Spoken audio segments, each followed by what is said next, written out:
And first, over to you, Hugh Cahill. Yes, thank you, Tara, and welcome to Parma and the Stadio Aprile for round 9 of the Rabbit Rect Pro 12. With two sides this afternoon on different ends of the table.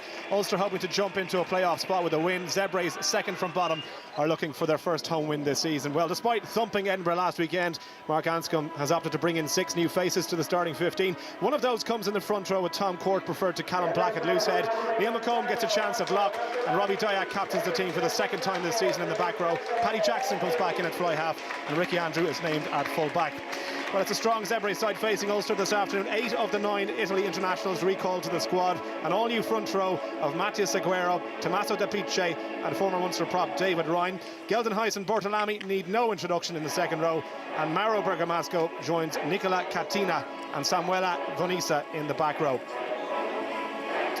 Well, Zebre have experience on the bench. Andrea Manici, Salvador Perugini and Luciano Orquera, all Italy internationals, of course, and I'm sure we'll see some game time at some stage. Has been threats of rain and snow in the forecast this afternoon. So far, I'm delighted to say neither have made an appearance. We have a pretty decent, if slightly overcast day for rugby, and we're just about set to go. The referee, Mr. Andrew McMenemy from Scotland, his 25th league appearance. Touch judges Giuseppe Vivarini and Stefano Roschini. The television match official is Carlo Damasco, and we're underway. Ulster in their familiar white jerseys against the black of Zebre. Donal Lenihan is beside me, and it's a nice afternoon for a game, Donal. Yeah, great afternoon for rugby. Rain was forecast, but it's dry, so hopefully both sides will keep ball in hand. That's what Zebre look to do straight from the kick-off. There for Brendan Leonard, and Vonisa gets his first touch of the ball. He's been an international at scrum half since the start of the season, since his move from the Chiefs, and he sets up Sarto to try and make some ground towards the 10-metre line. Back towards the Iannone, winger for Italy, of course, but he's playing at 10 today, and Garcia, also an Italian international, needs no introduction. Plenty of experience, as I mentioned, in that starting 15. It's as strong as every team as you could hope to pick for coach Andrea Cavinato. Not so for Ulster, who are missing quite a few. We'll go through the details of which a little bit later on, with the tackle there from Neil McComb. And it's all Zebre at the moment, and still they come forward. Vonisa gets his second carry and sets it up for Leonard and wins the penalty. A positive start by the Italians. Certainly is. As we mentioned, the conditions are perfect. There's no wind whatsoever, but Zebre have looked to expand their game this year, scored a lot of tries, and you can just see there no interest in kicking the ball at the moment, keeping it in hand. And Iannone, their Italian international, who played on the wing in the autumn series, but started out half here today. Interesting to see how he gets on up against Paddy Jackson. As you mentioned, he's played wing for most of his Italian games, but they see him here as a potential fly half, and Orquera's not getting any younger. Yeah, I think it's a position that the Italian national side have struggled for a long, long time. Orquera is multi-camped, but they are looking to try and bring through some of the younger players. Tommaso Allen played there in the autumn series as well, but an interesting experiment with Iannone getting his chance.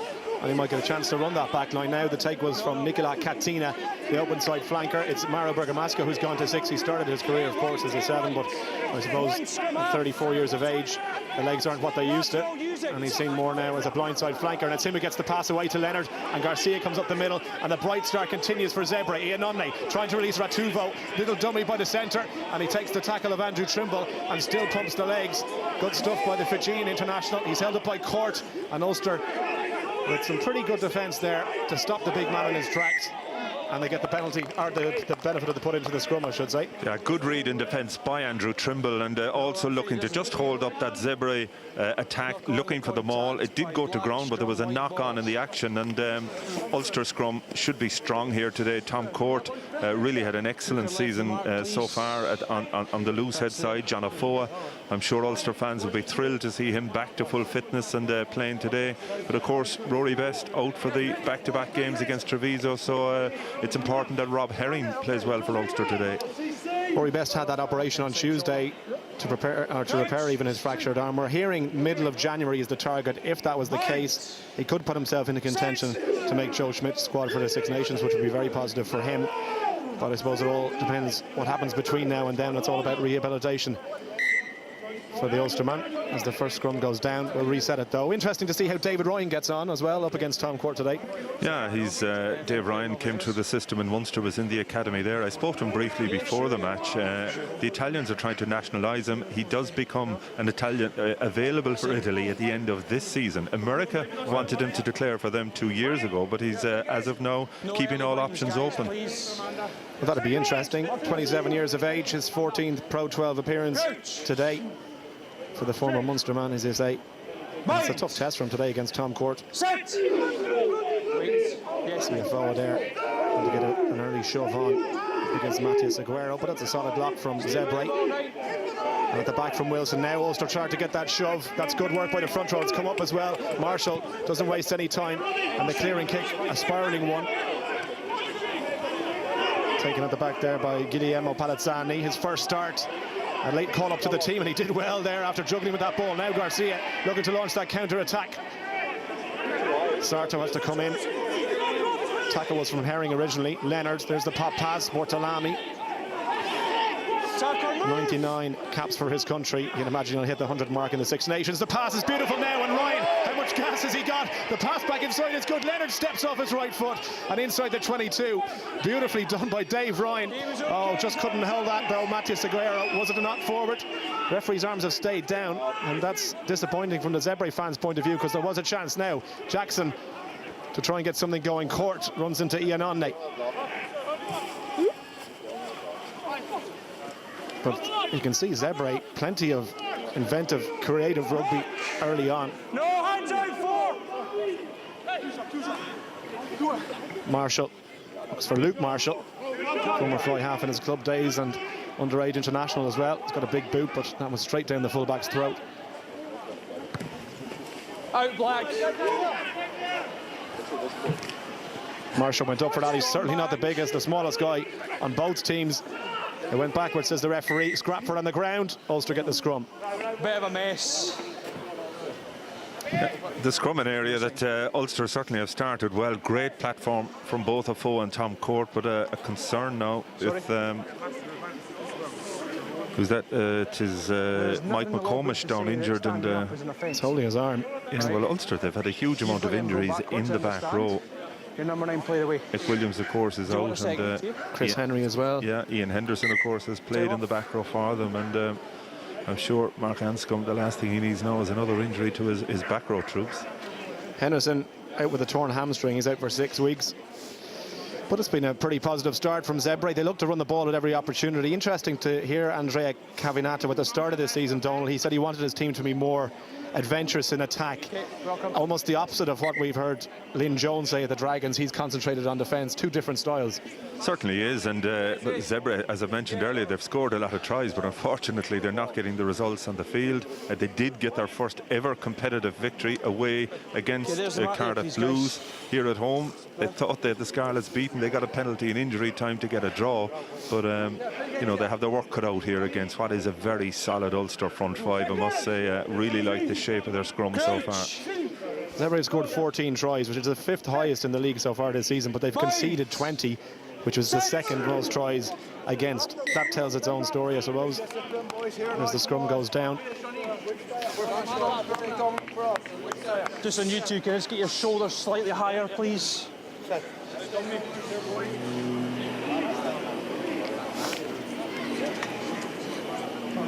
Go on there.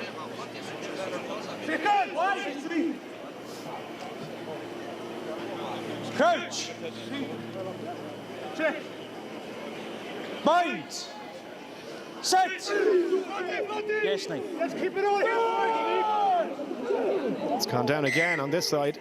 Well, you can see that the Italians are appealing for the touch judge to get involved here.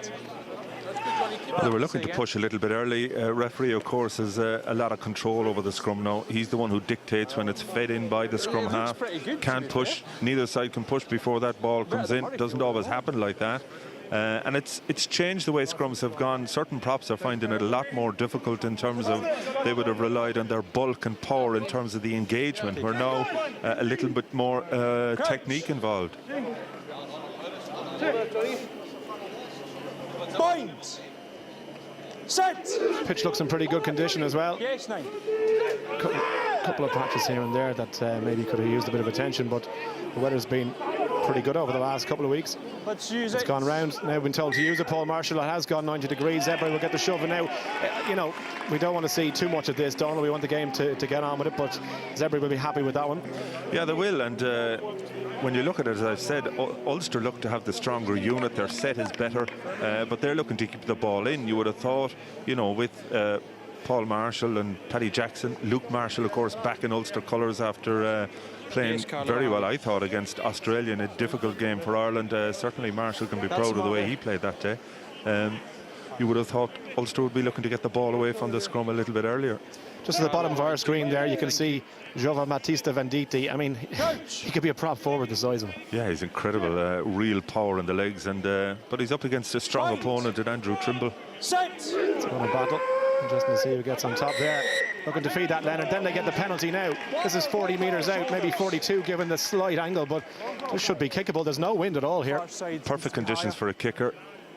As I've said, Garcia would be first choice from this range, you'd imagine. Yeah, and Bartolami wasting no time in calling Garcia up. He has a good record from the longer kicks. He tends to favour those ones. So, you know, on the balance of the opening minutes, 8 or 9 minutes here, Zebre putting on all the pressure. One good break by Dave Ryan. You know, they'll be looking to get these points on the board. Well, Zebre without a win in 10 games against Irish opposition. In fact, they've only managed 3 losing bonus points and 1 4-try bonus point in all of those matches. So the Irish have been a bit of a problem for the Italians over the last year or so. Garcia saw him at the sports ground last season and he had a couple of kicks from this exact range in Galway. He slotted them no problem.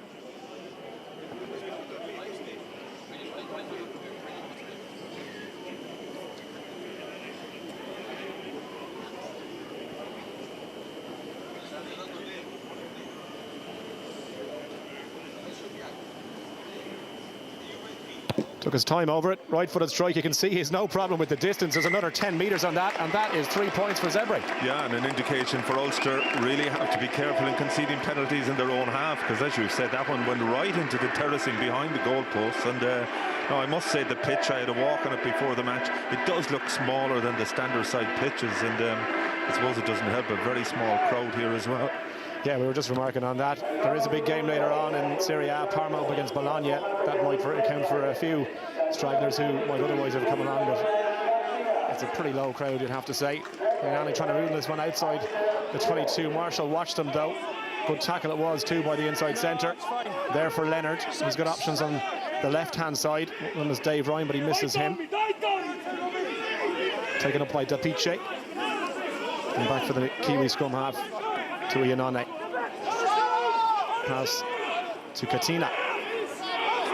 Oh, the penalty given away though, and it's going to be 3 points handed straight back, Donald. Yeah, and Ulster just trusting their defence. Good communication there. Robbie Dyack working with Tom Court, and that's one of the issues for Zebre, looking to keep ball in hand deep in your own 22 there, and I think Ulster have realised that they're closing the space early. Good line speed, and really they worked hard for that penalty. There is, you know, it's one thing trying to keep ball in hand, play inventive attacking rugby, but surely the place for that is not inside your own 22 taking a kick-off. Well, especially when you've just scored 3 points, and you know, all the hard work that Zebre have done in that opening 10-minute period. You feel Paddy Jackson, the way he's been kicking lately, you'd expect him to slot this one.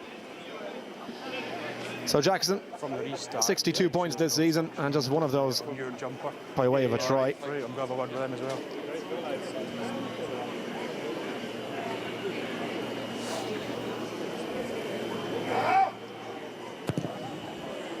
Well, he couldn't miss that one, could he? Flags go up. He was 58% before the match today, Donald, but that doesn't tell the whole story, because from penalties he's been very good. Yeah, I think a lot of the penalties that he's taken have been in difficult positions around the field. A lot of the times conversions have been out in the corner. I think that's impacted on his stats, but I have to say I've become a big admirer of Paddy Jackson. You know, he's had a lot of knocks in his career already, but he keeps bouncing back every time. 18 from 24 in penalties if you include that one. 3 points each, and Jackson brings Ulster back level. Tackle from Dapice. Outside the 22, says the referee, so they're going to try and have a go. Gilroy on that far wing just did well to keep it back in play. Hands out, Black! Step back. Marshall controlling things. Rion Pinar getting a much-needed break. Tommy Bowe as well, not used by Anscombe this week with the back-to-back Heineken Cup games against Treviso. Coming up, this is the pass to Palazzani. There for Leonard and Dianone. Now Vanessa trying to puncture a hole in the middle. Bortolami, nice pass back inside. Sarto, 3 tries already to his name in the Pro 12 season. Sure, he'd love another one in front of the home crowd here. Good retention by Zebre. Now, numbers here on the left-hand side. They've got an overlap if they want to push this one. Vanessa again, Dapice takes it in the middle. Garcia on a good line.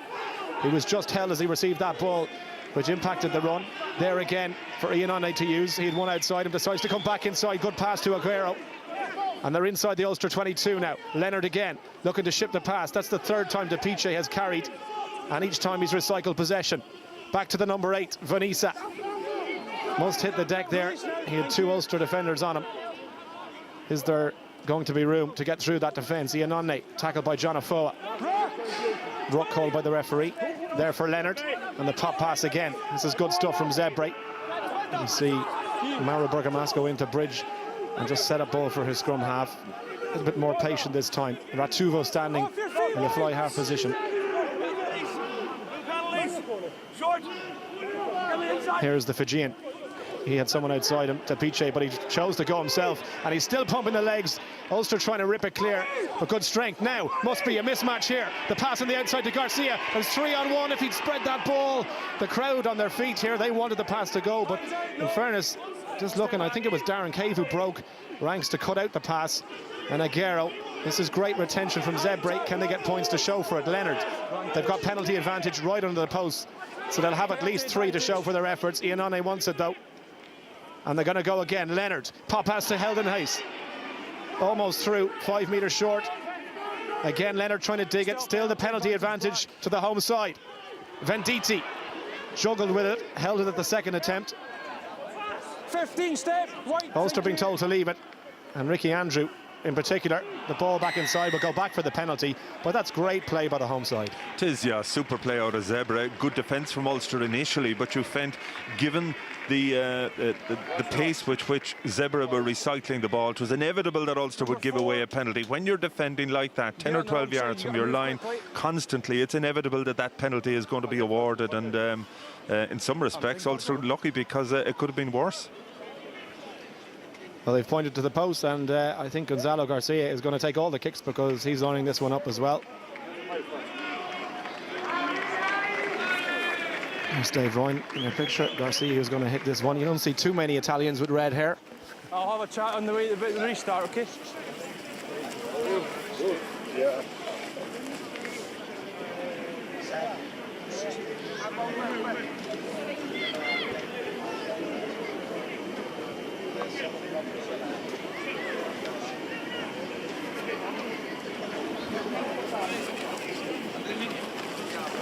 So after conceding that penalty to Paddy Jackson and the 3 easy points really after scoring the last time, Zebre have the chance to go in front again. This should be 6-3.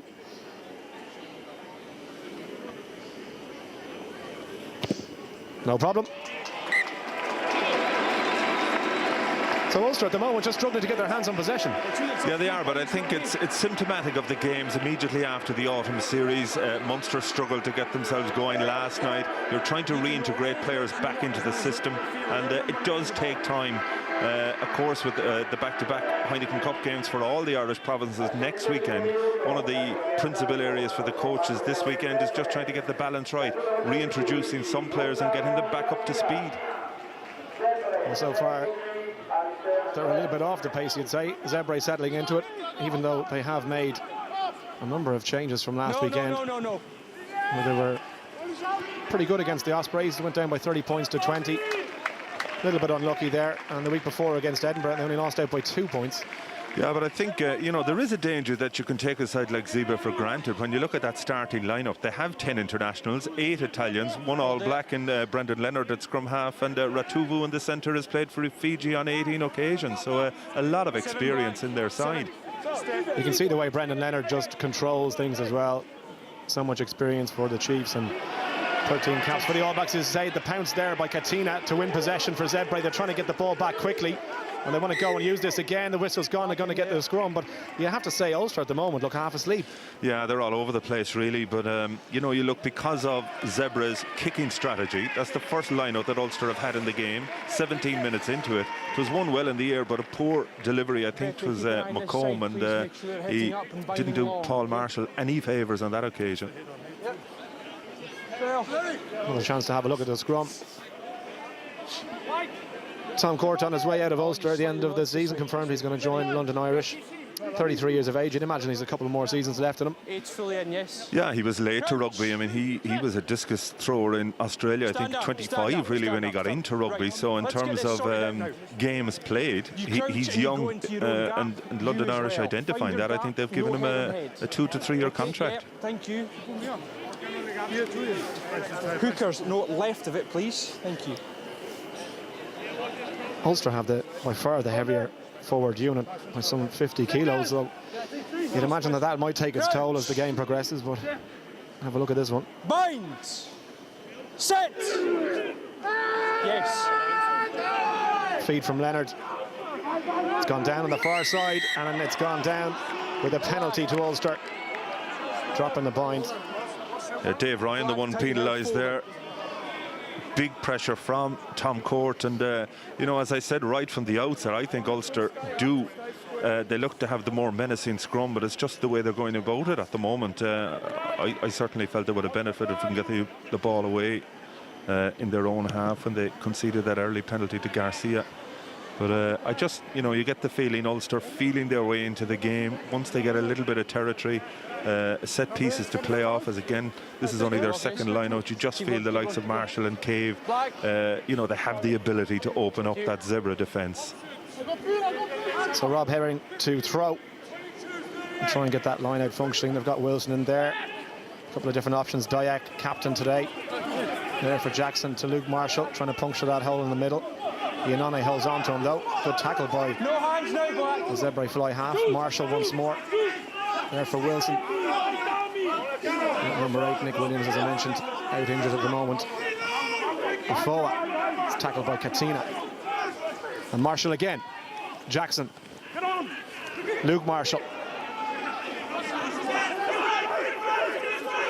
The options both sides now. They're going to work the blind side of Foa. Looks for runners in behind. Cave is there. Nice step from Darren Cave. And still to Wilson. Tackled by Venditti, and a brilliant tackle to dislodge the ball. It went backwards. Ulster still have it. And the blitz defence now from Zebre to try and stop them here. Any tackle will do. It's gone on the left-hand side.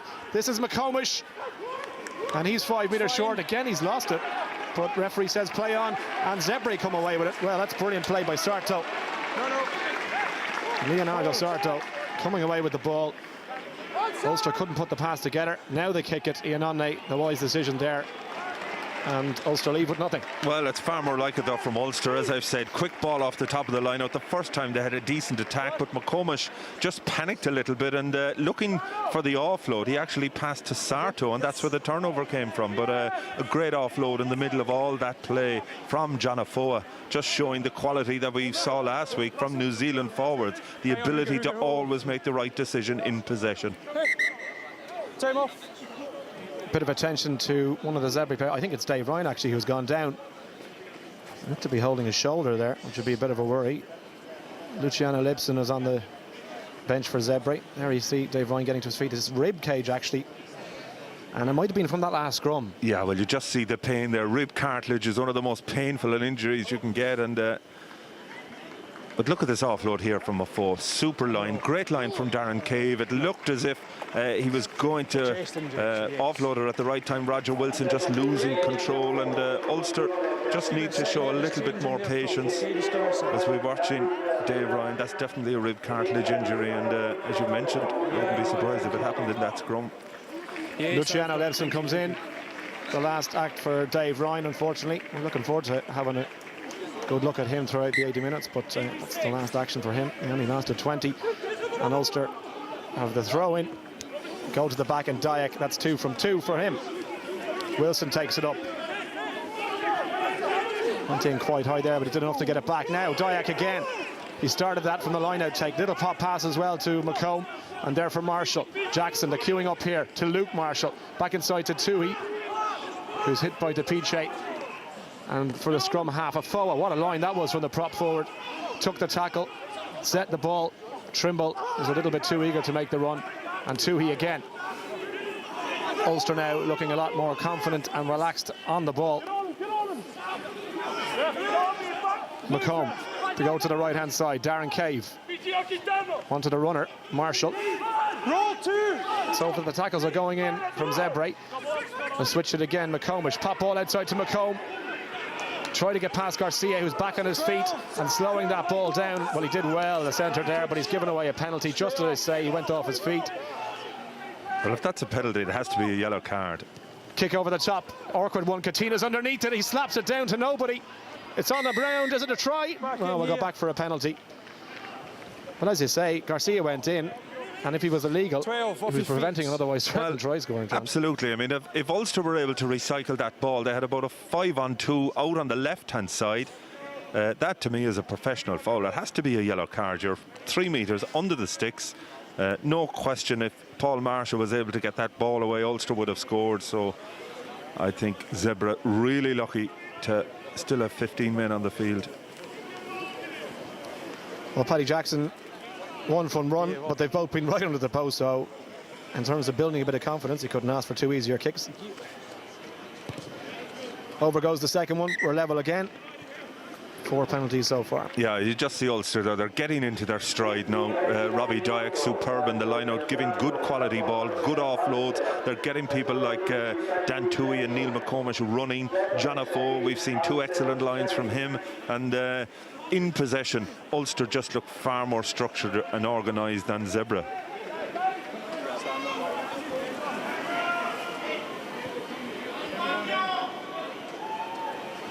Tommaso Iannone to restart. It's a good kick as it gave the forwards time, and brilliant take from Bortolami in the black scrum cap there for Leonard, and a chance to run it again. Bergamasco fires it on. This is Palazzani.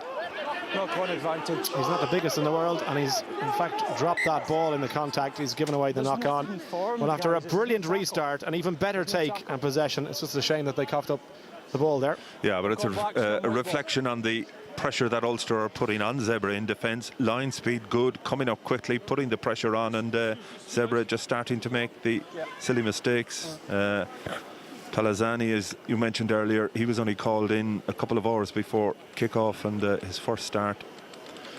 Bit nervous, didn't control possession. Okay. I wonder, we're going to see a little bit of a difference in the scrum with Leibson on. Okay, you hit up, you bind long in the body, okay? Yes. Okay. It's funny, you know, with the crowd here, I mean, there's very few people here, but everybody seemed to know around Parma that this game was on today. Yeah, incredible. Just, you know, out for a coffee this morning, talking to various people. As you mentioned, there's a Serie A game here in the league tonight, but more people seem to be conscious that there was a rugby match, yet very few in the stadium. It's a bit strange, all right. Set. Yes, Nick. Marshall with the feed. And Wilson controls Let's it. go 9 stationary. That's a better scrum from Zebre and from Ulster, and that's what we want to see. Restart play. Jackson launches a huge Gary Owen. The height on that, Trimble was after. What a take from Andrew Trimble. Absolutely brilliant from the winger. Marshall. They work the blind side now. McComb has had a good game so far in terms of carries. And he's a big guy. We were watching him warming up. Back for his scrum half. And Zebre trying to get up quickly and disrupt the Ulster ball. 4. Not successful on that occasion. There for Jackson again. This is Darren Cave. Little step from him. He's already had one nice break. Use it. Ball's out. Court. Doesn't make any ground that time. Marshall's going to have another go and find another runner. Dyack. Well, he had to check his run. No. McComb once more. Toohey. 2 Ulster second rows very busy in the opening 26 minutes. Jackson now calling for the pass, wasn't good, but it was a great take. Back inside from Andrew. Little step as well from Craig Gilroy. Haven't seen too much of him so far, but he got the pass away. And here comes Herring inside that 22. This is good control, patient build-up from Ulster, looking for the weak links in that Zebre defence, and the advantage is now to the visitors at the Stadio April. Taken up again. Afoa puts it back. Jackson again, looking for the options. Oh, beautiful pass from Jackson. Gilroy and the pop. Oh, what a try. Absolutely brilliant. Cave will get the touchdown, but that was made by a couple of beautiful passes and linking run. Patient stuff from Ulster. Oh, that was brilliant. Great understanding from all players. Great depth, great support on the inside and the outside shoulder. Paddy Jackson really doing well. Looked as if he was drawing the defence onto him. Just Paul Marshall, ball in front. Jackson here just holding the defence. Brilliant line inside. Craig Gilroy and superb support from Darren Cave. All the younger Ulster backs getting involved in that. But this is the difference when you get quick ball, and the confidence of Jackson to take it up to the line. He sucked in Bergamasco, knowing that Gilroy was on his inside. A great offload to him. Darren Cave getting into a good support line. Great try from Ulster. 11 points becomes 13. No mistake. 3 from 3 for Jackson, which will bring his stats up no end. And Ulster growing into this game after a pretty sluggish opening 10 minutes or so. They look a lot more comfortable now. Yeah, well, as I mentioned, you know, it does take a while for the players coming back just to get up to speed. Some of the other players haven't played a huge amount of rugby over the last few weeks, so but you can just see the confidence now beginning to grow on the Ulster side. Luke Marshall having a go, Cave playing off him, Craig Gilroy, how great to see him back after his recent injury problems.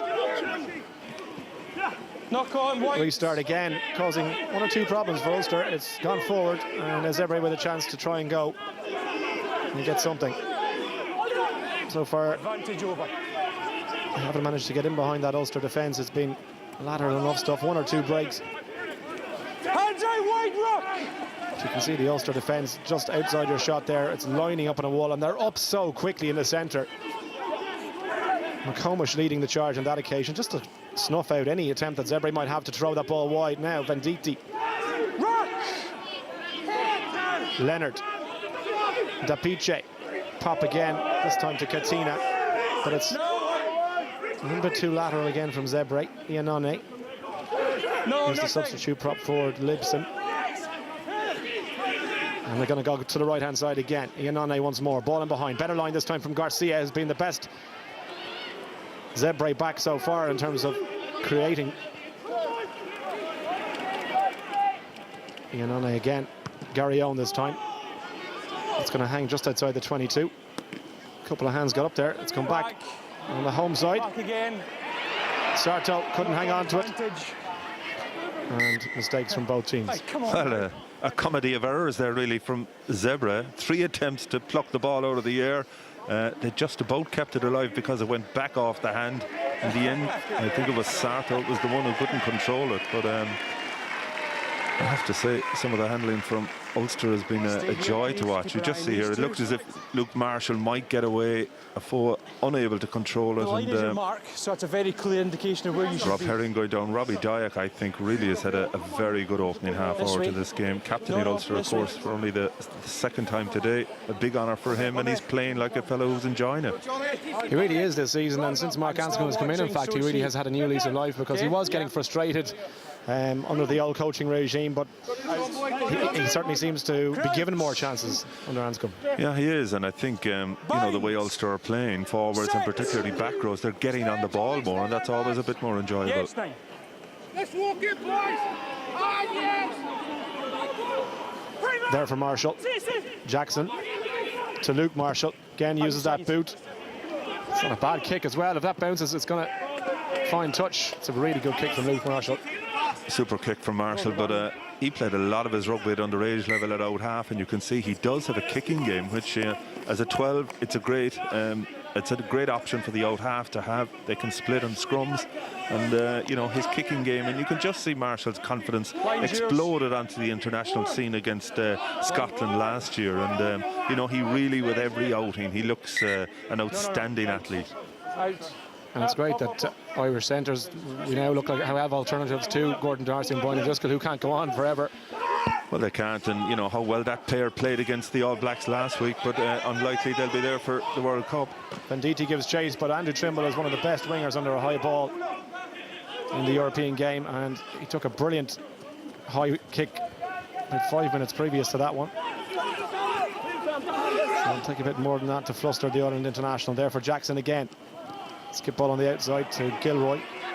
There's a foot there from Zebre. Jackson in all sorts of trouble and pressure, and he's bungled into touch for his trouble. Sartor wants quick possession. Well, he just needs to be careful. He can't go away with the ball like that. No. Well, it's a feature of Paddy Jackson, isn't it, that he doesn't get ruffled easily, even when things aren't going well for him. No, he doesn't. And, you know, as I mentioned earlier, thrown in at the deep end in a Heineken Cup final 2 seasons ago, a difficult start to his international career. But the guy is unfazed by everything he's gone through. He's come back stronger, and I think that temperament will serve him well over the next few seasons. Well, it's taken well by Matías Aguero for Zebre. And we're going to keep this one tight. First half has flown by. We've only 8 minutes to play. There for Ian Onne. Garcia. Knock-on advantage. And forward though from the centre. Chance for Wilson now to get a counter-attack going.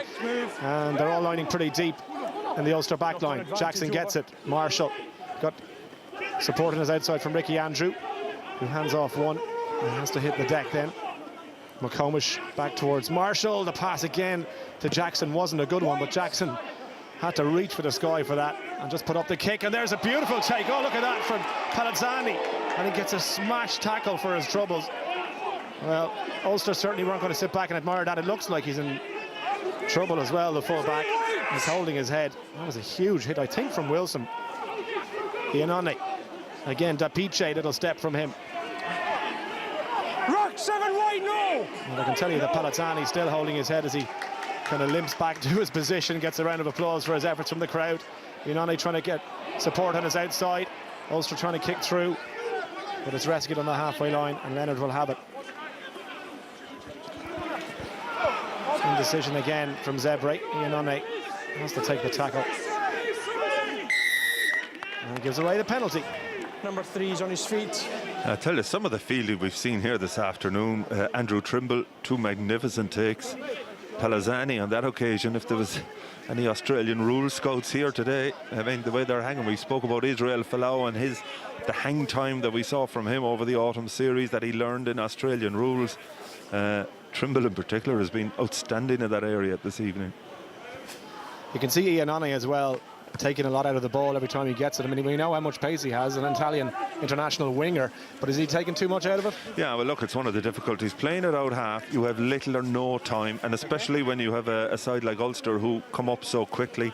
That is one of the reasons it's so difficult for a player who's learned his trade in another position to come in and try and control rugby from the out half position, because you just have so little time on the ball.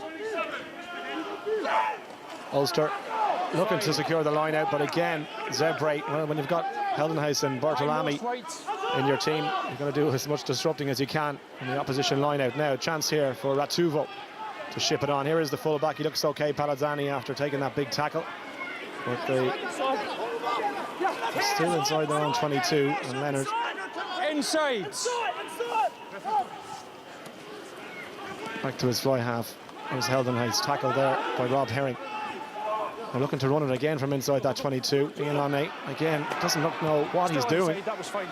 Well, you just feel the Zebre bench, they have to look at Arquera, bring him in at out half, because he's under so much pressure. Look at him, I mean, he's doesn't know what he's doing half the time. Arquera, you can understand why they're trying to bring through these younger players, but it's a difficult place to learn your trade, and against a side of the quality of Ulster. And it's such a specialised position. Absolutely, yeah. And, you know, I think Ulster have identified him as a weakness already. No, so far, seems to be working ball off the top for Marshall. Pick and go. Neil McComb. Tackle by Ian Onne, and he's shoved over just to create space in the pick and go from court this time. He makes about a metre, and he's still going, crawling along on the floor. He's allowed to do that once he's not being held. Jackson, ball in behind to Cave. Wasn't a good pass, though. And Darren Cave, try scorer for Ulster, has to check his run. Marshall, flat pass this time to McComb, who has made a serious amount of carries since this game kicked off there for John Afoa. Thought about releasing his hands, but probably the wise option to hit the deck there. There were black jerseys either side of him. Jackson once more, looking for space in behind. Was that obstruction? It was.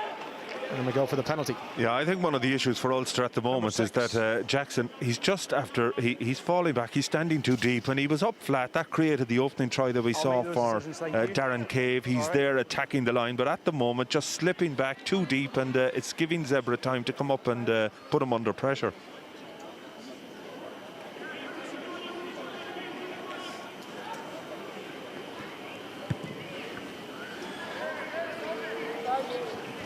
Feature of Zebre's play this season as well.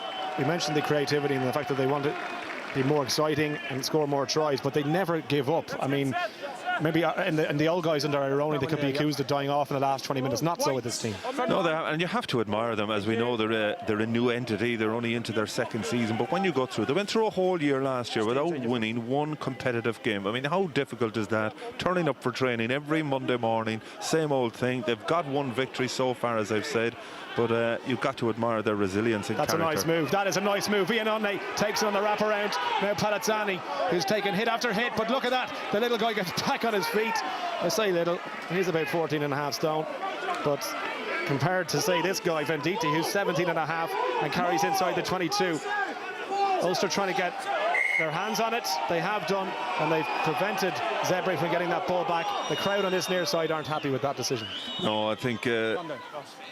little incident there between Bartolami and Mike McComish, neither willing to back down, but you know, every now and then you see little glimpses of what Zebre can do, and you've mentioned Venditti on the wing here, so powerful, but so far not getting the opportunities that he would have hoped for.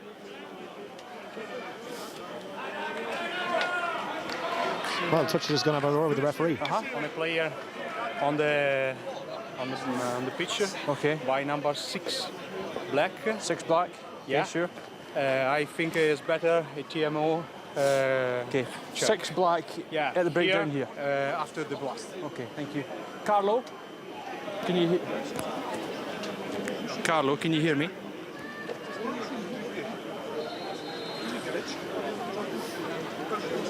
Carlo can't hear him at all. Are you hearing him now? The TMO, of course, has the ability now to judge on foul play. Carlo, can you have a look for potential foul play by black 6 at that unplayable mall, please? So potential infringement by Mauro Bergamasco. Yeah, foul play. This guy, Brendan Leonard, I mean, it was a great signing, you have to admit, and he's enjoying himself here. He's only 28 years of age. I can't hear him. All right, okay. Problem, I think, between Carlo Damasco and the referee, Andrew McMenemy. Yeah, sure. And one of the other issues, of course, now in the vast majority of grounds, there's a screen. The referee is able to watch along with the TMO, but no screen here. You have got a black 6 at the unplayable mall, yes? Watch for Bergamasco, can't see him there. There he is. On the right of your screen, the curly hair. Was it just here?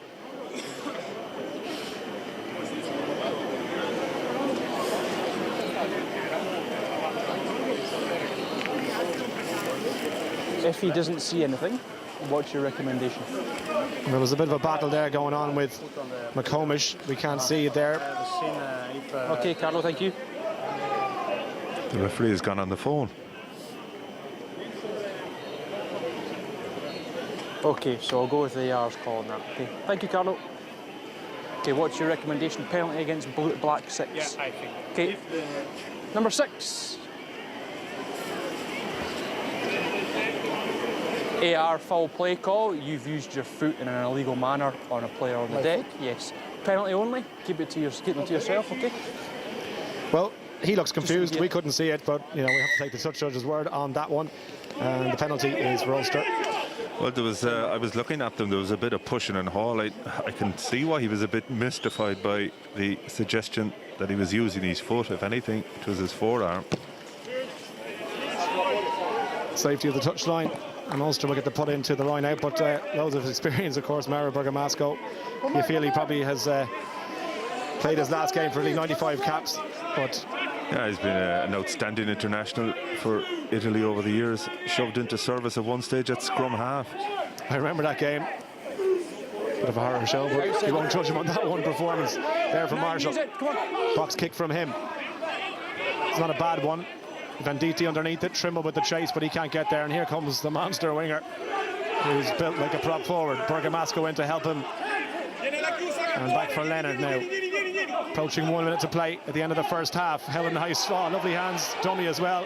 Well, Tom Cord made an equally good tackle because he didn't fall for it. Ball off the back now. Dyack to Jackson. There for Ricky Andrew. Had a good game off the bench early days. Last big hit goes in from Sarto, and ball's got into touch. Big hit there from Sarto, but the decision for Ulster, take the line out quickly, good movement across the field, but Sarto, to his credit, really read it well, took the chance to come up and smash Darren Cave. Crowd on the far side finding a bit of voice. They've been pretty quiet so far. Bright start by Zebre. They had a lot of time in the Ulster 22 in the opening 10 minutes or so. The pass from Leonard Garcia. Chance to have a go here, almost. Well, that a go. Was that deliberate? Referee says knock-on advantage. Still knock-on advantage. Garcia again. An advantage is now over. Well, obviously it wasn't deliberate according to the referee. Ricky Andrew in the black scrum cap. Ups to punt it down. Back there is Sarto. He's going to let this one go as far as possible. There's the half-time whistle. Well, the try separating the two sides. Early penalties from Gonzalo Garcia and Paddy Jackson levelling things up, but the difference was Darren Cave's touchdown after a brilliant break by Jackson and Gilroy. The move finished off by Darren Cave. Half-time here in Parma is Zebre 6, Ulster 13. Thanks, Hugh. Yeah, rugby to match the weather. Both sides putting it through the paws. Ulster with the better execution and the lead.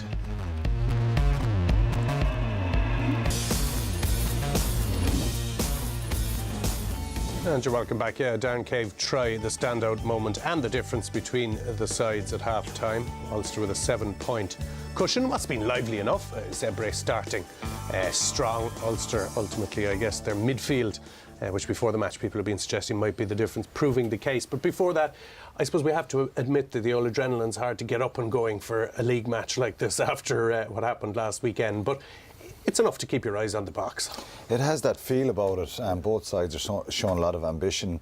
Zebre started quite well, a lot of intensity, a lot of physicality, trying to, you know, inventiveness, if you like, throw the ball around a little bit. And they that's look it. They're different to last season. I think Donald said in commentary, if there's a pass on, they'll go for it at least. Yeah, where they've been let down, I think, is that last pass, that last ruck. They've been turned over.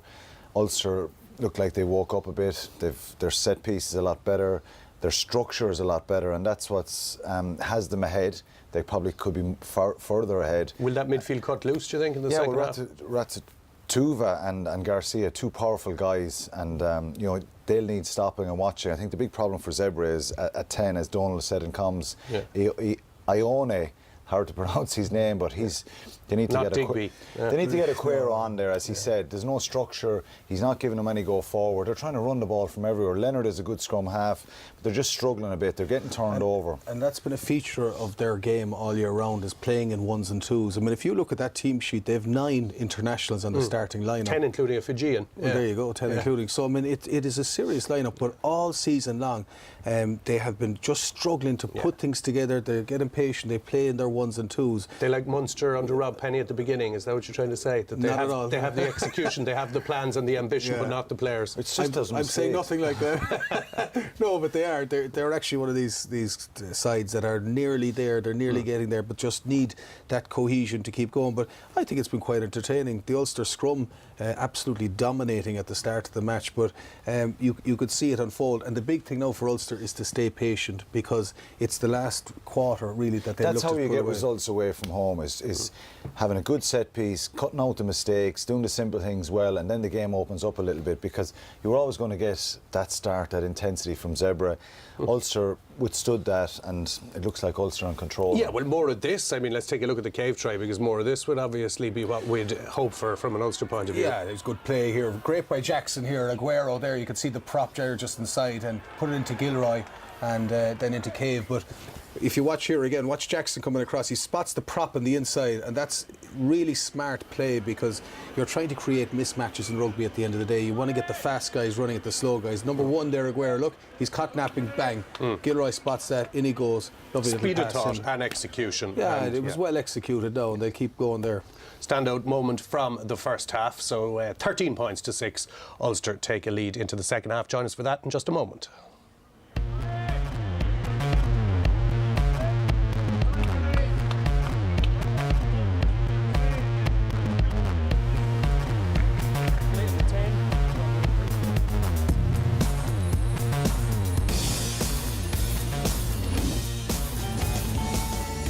Well, we're into December almost, and the World Cup draw augurs for the greatest show on earth.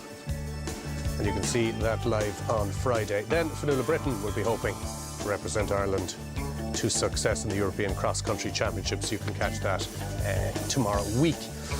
So in terms of what we have coming up for you, of course, the second half, but just a quick reminder, we'll give you action from Munster's trip to Wales and Connacht's visit to Edinburgh as well a little bit later. But we have a second half to watch first from Italy, where it's hard to see Zebre bucking the trend of losing every single encounter against Irish teams, or never having beaten them. Actually, they did salvage a draw last season. Yeah, it's hard to see it. I think Ulster looked the dominant side. As we said, Zebre started well.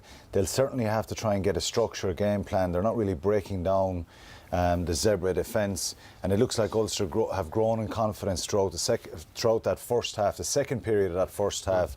You know, Wilson is making a lot of yards, Diak, Cave is starting to get his hands on the ball, Gilroy coming in off the wing, and you know they have that confidence, that structure that's troubling Zebre. I think, you know, Leonard, I mentioned, is a good scrum half from Zebre. He needs to, you know, marshal his forwards and then know when to release it. They're kind of releasing it very, very early. So it's yeah, and Paddy Jackson has impressed, I mean, as he has throughout this season, in fairness, in terms of his temperament. But just quickly, I mean, they're 40 minutes in Italy. They've an Italian-themed December as well, back-to-backs versus Treviso, sitting pretty at the top of their Heineken Cup pool. They're looking pretty good, Ulster. Yeah, well, it's about the likelihood and the tendency at times when there's very few there is that you drop your standards. So it's very, very important that they focus and they beat Zebre by as much as they can beat Zebre.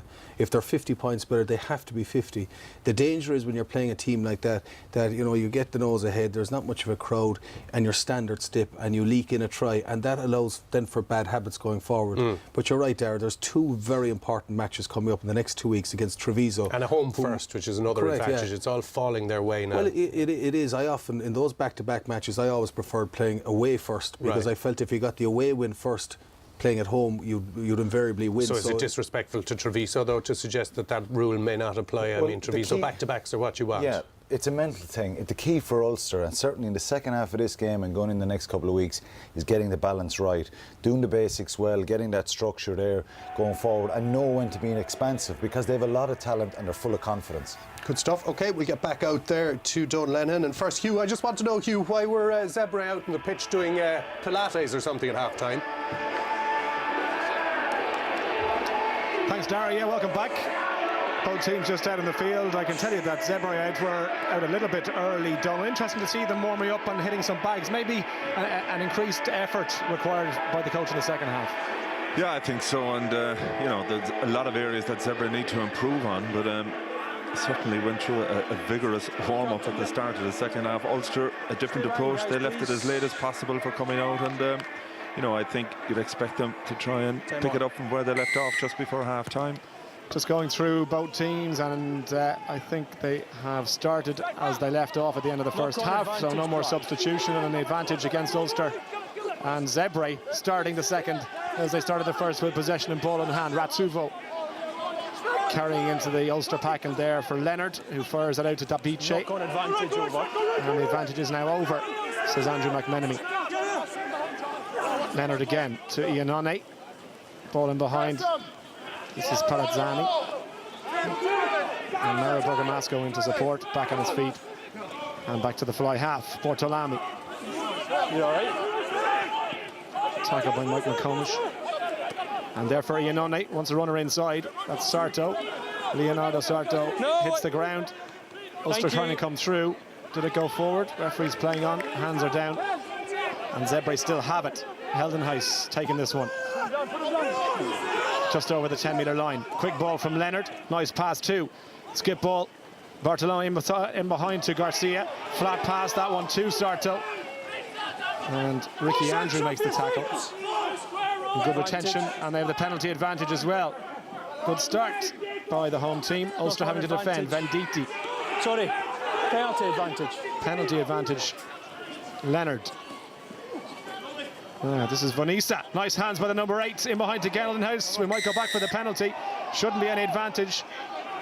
Well, I'd like to see that again, actually, because the home side think that the referee should have allowed that go through unless it went forward. Yeah, I thought the referee's whistle went, though, and Ulster stopped.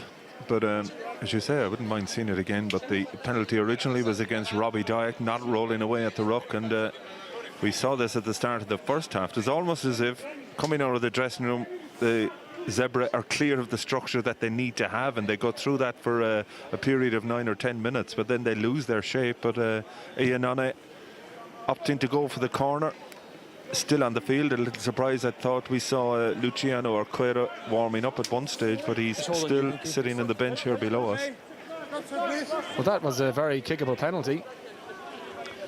Yeah, declaration of intent. They feel they have to score tries.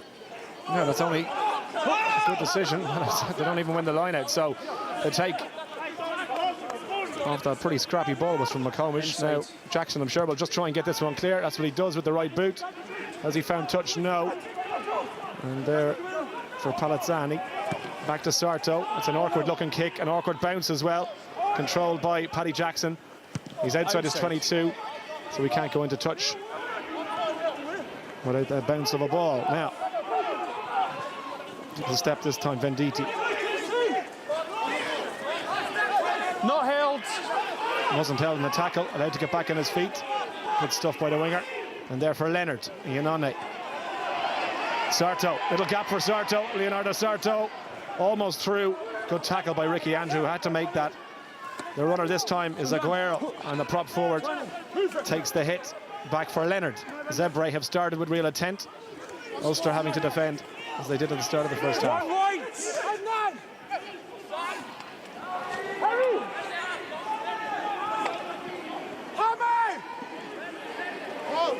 Heldenhuis hits the ground. Ulster disciplined defending, you have to say. They're coming up in a line, making the tackles. Zebre, for all their invention, have yet to get in behind. The trying a cross-field kick. Was Vanessa onside? Number 8. He wasn't. Number 8. I just thought he might have been slightly ahead of the ball. Yeah, he was ahead of the ball, but Ulster now going quickly. Marshall, we know what pace he has. A little pop pass to Gilroy, who also bags the pace. He might fancy his chance on the outside here. Oh, watched every step. Palazzani, what a tackle. What a tackle by the full-back. I mean, one-on-one with Craig Gilroy, you nearly fancy the Ulsterman. Yeah, Palazzani, we have to say, opening game, he really has played incredibly well. Only called into the side this morning, but again, very sharp play from Ulster. They spotted that Zebre had taken their eye off the ball. Paul Marshall took a great quick tap, and Gilroy... Palazzani, superb defence there. You could see Gilroy was trying to stand him up. He was waiting for Darren Cave to offer him a better option than he did, but that's very sharp play from Ulster. As it looks as if Niall Annette is now coming on.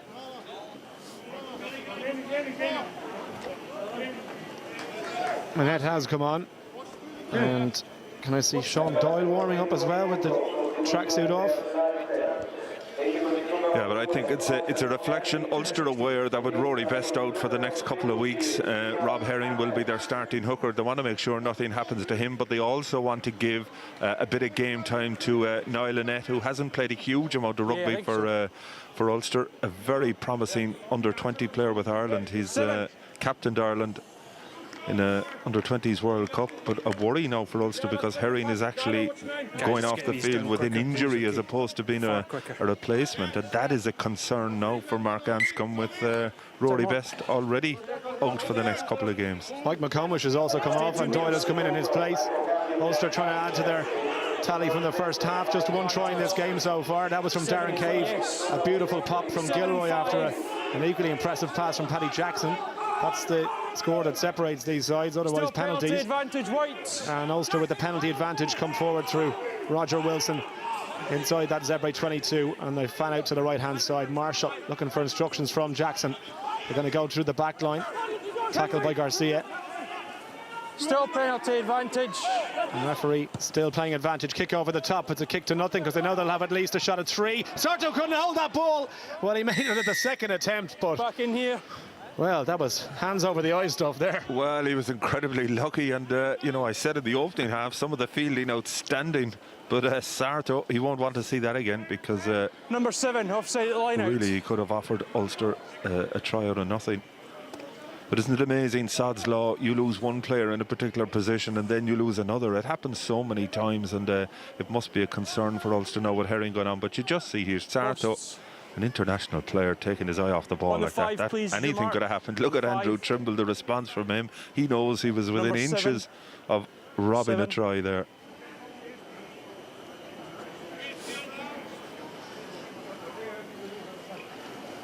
So the result of all that is that Paddy Jackson is going to have another shot at goal. Hasn't missed one yet, and this would stretch it to 10 points. Again, Zebre opting to go for the line out when they had that kickable penalty only 3 or 4 minutes ago. They could be punished here.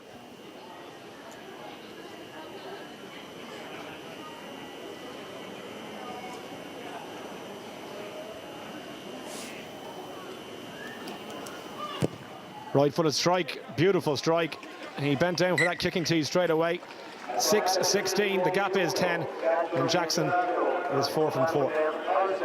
Yeah, his kicking really has come on in leaps and bounds, but I think he's benefited from the fact, you know, on a day like this, Ruan Pinar isn't on the field, so therefore he knows it's his area of responsibility, and you know, there's no sort of get out of jail card, if you like, and he's taken on that responsibility.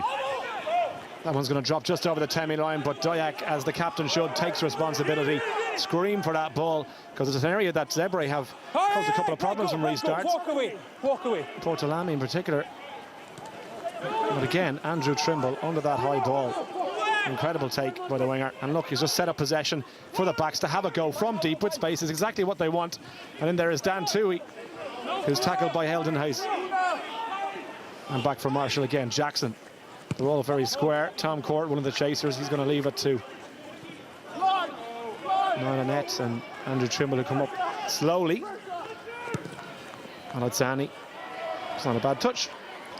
It is, but it's a poor kick out of Jackson, really. I mean, he gave his chasers no chance whatsoever in putting pressure on Palazzani there in the back 3. Well, we just see on the sideline here, Donald, that O'Cara is going to come on. Number 1. Yeah, I would have thought that change should have been made at half-time. Zebre have now wasted another 9 minutes. And you just feel O'Cara, Number 10. he's not the greatest defender in the world, but he will give them more direction from out half, no question about that. Well, he led the charge for Italy in that victory over France, you remember, in Rome, and he made so many breaks that day. He's not the biggest guy as well, but... No, incredible. Well, he's had a real topsy-turvy career as an international. He's... but that day, outstanding. And, you know, France favoured to win the Six Nations last year, and they fell at the first hurdle against the Italians in Rome, and O'Cara certainly played his part that day. So he's come in, and it's Tommaso Iannone who's gone off, and just see if that back line now can get through. If you stay out of his way and don't block him, there's not an issue, okay? Substitution at hooker as well. Andrea Minici, plenty of experience in for Tommaso De Pice. And Ulster with possession. Dyack again with a line-out ball. Marshall took that very flat. 8 block! Good rip there from Sean Doyle just to create a bit of space. Darren Cave tries to get the hands free. Tackled by Bergamasco. And there from Marshall. Now Ricky Andrews spins out of Ratuvo and hangs on to the ball. Toohey again, big tackles going in all over the field, and a bit of afters there from Wilson. And the substitute is only on the field, Salvador Perugini. And the brilliant line from Marshall. Now needs a bit of help. He's got 2 in front of him and 1 outside. Cave looking for a second score. Darren Cave brought down. Brilliant line from Marshall. How many times does he do that? Saw for Ireland against Scotland last year as well. Court advantage now to Ulster, and they're calling for it left-hand side. Gilroy's the only one standing there. So they work to the right-hand side. Sensible decision, can hold the pass, Surely advantage not over. Whistle goes. He'll go back for a penalty. Yeah, but again, as you pointed out, a great line break from Luke Marshall. But you just feel Ulster are too slow to react to the Marshall line breaks. Darren Cave again just caught a little bit off the pace. Marshall had to hesitate in terms of giving the pass, and that broke the momentum. It allowed Zebre to scramble back in defence. Ulster had the penalty at that stage, but really, we know Ulster are the far superior side, and Mark Anscombe, I'm sure, looking for tries and possibility of maybe even getting a try bonus, because they look well on their way to victory here. Well, the handicap this morning was 11 points for Zebre. Jackson with this kick is going to pass that one out, and the flags go up. 19 points to 6, and they look comfortable now. Yeah, they do, and you just feel they're going to lift the pace here now. Set piece has been very strong. And, you know, you mentioned Perugini there. The minute I saw him coming on, I said, you can expect that there's going to be a bit of after somewhere. He has a history of it.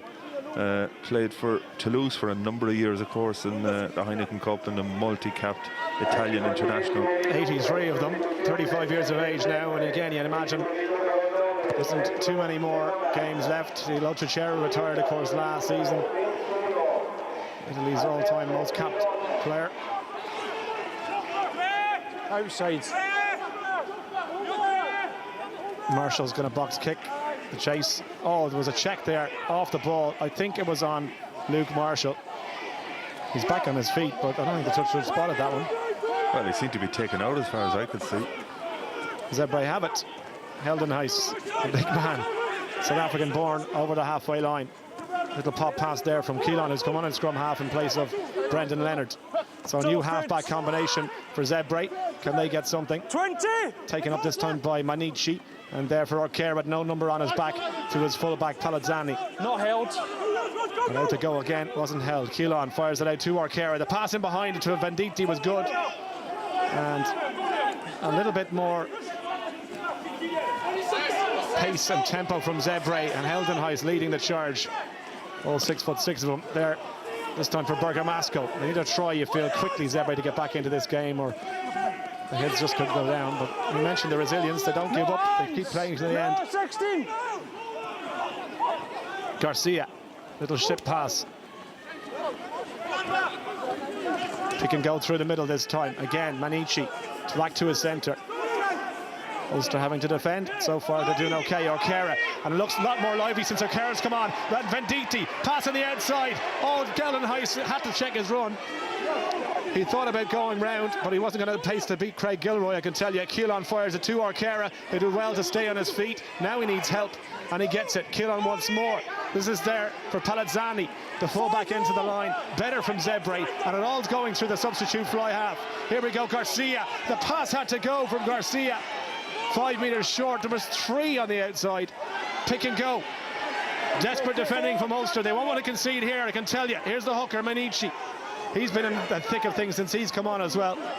And the substitutions doing their job so far for Zebre. Just short, Ulster. Tackles going in. Heldenhuis, ball back in behind. O'Carroll. Oh, Palazzani at his debut. Palazzani. Oh, did he drop that ball, Donald? Did he drop that ball? He says he got it down. We're going to go up to the television match official, but if it is a try, he looks absolutely delighted. Well, he's thrilled with himself. As I said earlier, wasn't playing in the side when it was announced yesterday, but he's had a marvellous debut. Alquira, as you said, pulling the strings. He's entitled to go. That's a try. Brilliant. That's a try. He has the downward pressure. And, you know, I did query why it took so long to bring Alquira into the side. He's taking the ball much flatter. He has players playing off him on the inside and the outside. Good offloads, and all of a sudden, the try is allowed, as we anticipated. Far better from Zebre. They're attacking Ulster on the gain line, and it's really given a small crowd here, but they're vocal and doing everything to try and get behind their local side. Well, with a conversion to come, and O'Carroll, who just exudes calm and control in that back line. We mentioned Ian Ane, you know, we know he has pace, we know he's a strong guy, but he just didn't seem to know the logistics and the mechanics of pulling that backline together. This guy has done it. Well, the out half is the orchestrator. It's up to him to play other players into positions. That's exactly what he's doing. Ayanana just didn't have the skill set to do that and the understanding of what's required in terms of game management. But they certainly have that in this fella, who has plenty of experience behind him. So O'Cara to make it a 6-point game.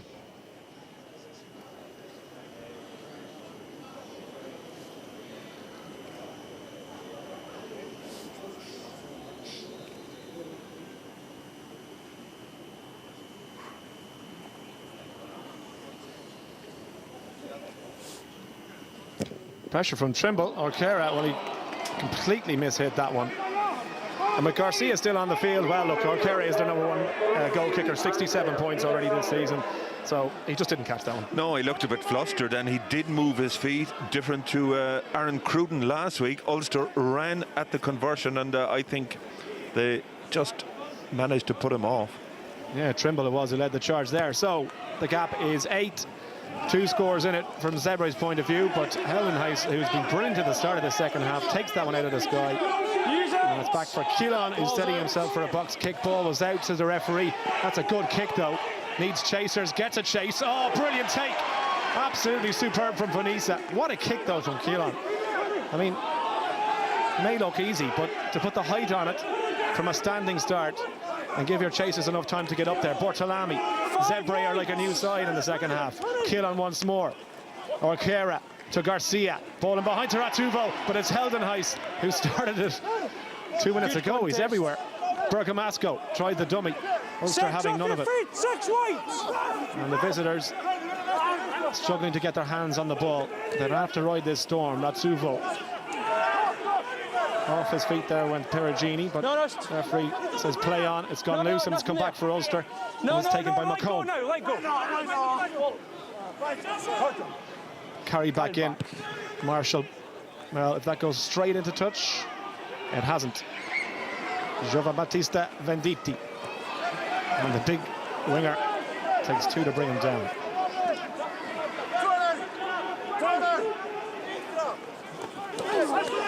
Manici, you can hear him almost groan into the referee's mic as the hit went in from the Ulster defence. O'Cara taking a line before giving the pass. And this is just retention. And exactly what Andrea Cavinato would have wanted from his side in the second half.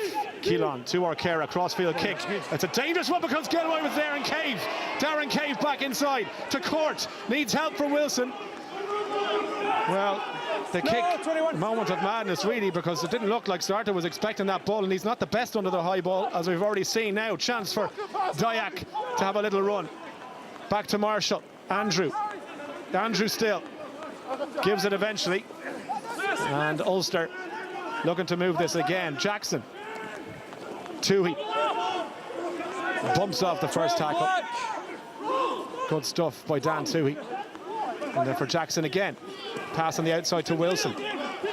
Tackle goes in from Sarto, looking to make amends for misreading that crossfield kick. Wasn't his fault, I'd have to say, but still there for Marshall. Jackson. Step again to Luke Marshall. He's brought down by Bergamasco. Back for his scrum cap. He was onside. Scrum half, even I should say. Chip and chase. Was he checked? No. Ran into his own man. Marcus called O'Cara. Well, he put his hand up to indicate he had called the mark. But the referee didn't seem to believe him. Stay there. Back for Palanzani. Just to find safety of the touchline. It's a really good kick by the fullback. He's got a massive boot on him. Yeah, he certainly has, and for a fellow we never heard of before, he's certainly put a mark on this game.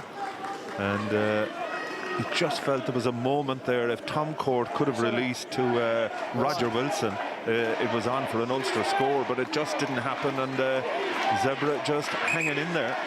Time off. Well, Filippo Cristiano has come into the back row in place of Nicola Cattina for Zebre. Oh, hang on. And that Zebre bench have made a big impact. Even scrum half, when he came in, I was a little surprised that Leonard was taken off, but Keelan has done really well since he's come in as well. Substitute also in the Ulster front row. Callum Black is in and Tom Court has gone off. Jackson looking to release out wide. Up the middle comes Wilson again. Used the crash ball, but again the pressure from Bergamasco and perfectly legal. That's all of the experience there, just getting the timing right. As soon as Marshall put his hands on that ball, he made his charge. He's perfectly entitled to do that. But Ulster now have an overlap here on this left-hand side if they want to try something. But it's a box kick from Marshall. Palazzani. Kick again, looks for the corner. He's measured it pretty well. He won't find touch, but it's one that Ulster are going to have to deal with, and Gilroy's back there. It's an area that he's worked on as well, as his kicking out of hand, but he's found touch on the 10-metre line. Zebre with possession, and the crowd appreciate the effort. Yeah, they certainly do, but you know, Ulster, I think, architects of their own downfall to some degree. Their kicking game has been poor, both Paddy Jackson and Paul Marshall. The kicks far too deep into the Zebre half of the field. No chance for Trimble or Gilroy to put any pressure on those receivers, and all they're doing is handing possession back to Zebre. 4. 2 metres, please. Well, we said Zebre wouldn't lie down, and they haven't. Bortolami rips it free, and the pass as well to Keelan. Orkera takes it on the gain line, and the pop off to the big number 8, Vanessa. Options both sides now for the scrum half. Bortolami, oh, poor pass, John Afoa almost broke through, and he gets it away. Dayak. It's gone back. Ball went backwards, says the ref, and again Zebre come through. Now, are they being allowed to come through when they shouldn't be? I'd like to see that one again, but Luciano Lipson wriggles out of the first tackle. Now they're going to have a go. Pass to Bergamasco. Did well just to hang on to that. He was under all sorts of pressure from Macomb, I think it was. Ball's there. Sean Doyle wants to leave it. Vanessa, little slip on. Perugini. Pass from Orkera to Garcia. Now they've an overlap left. They straighten up here from Bartolami. Chance to ship it on. Latuva with the pass to Venditti. Is still going. I'll tell you, it's an entertaining game. We have 20 minutes of it left to go. Orkera. Well, Ulster up so quickly there, and the fly half did well. Sarto spotted a gap. Spark almost threw it to Manici. Hands to Orkera. Looks for runners. Garcia almost broke the first tackle. Ulster defence being tested again. Bergamasco, lovely hands, held in ice. And it's all Zebre at the moment. Manici again. Garcia looks down. He looks winded more than anything else after taking that crash ball. Slowly gets to his feet. Referee's whistle go. And Zebre get the pull into the scrum. Well, great play from Zebre, and keeping that ball alive. The home crowd here really appreciating it. Bergamasco, he may be out of contention for the Italian side, but he's having a big impact on this game.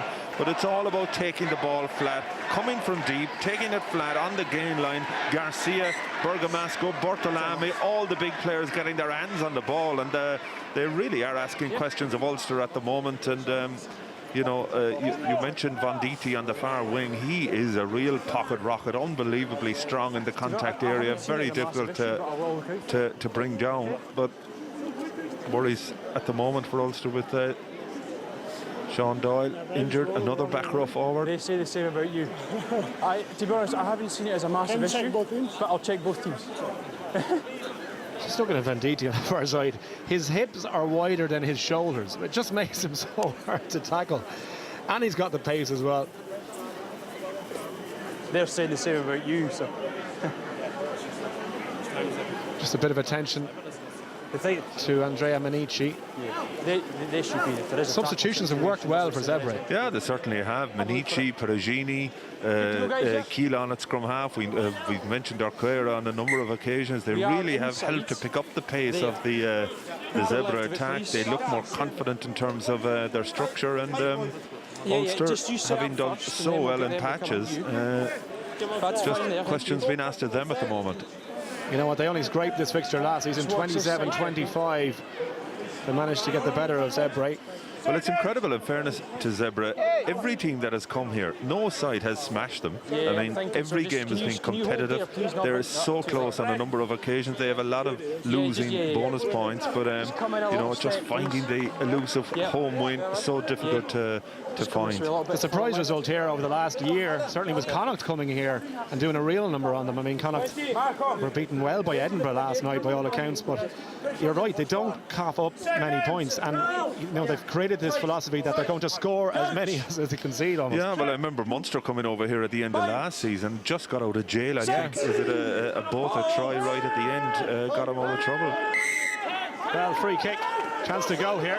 Gunisa, they're wasting no time. The dummy by the number 8.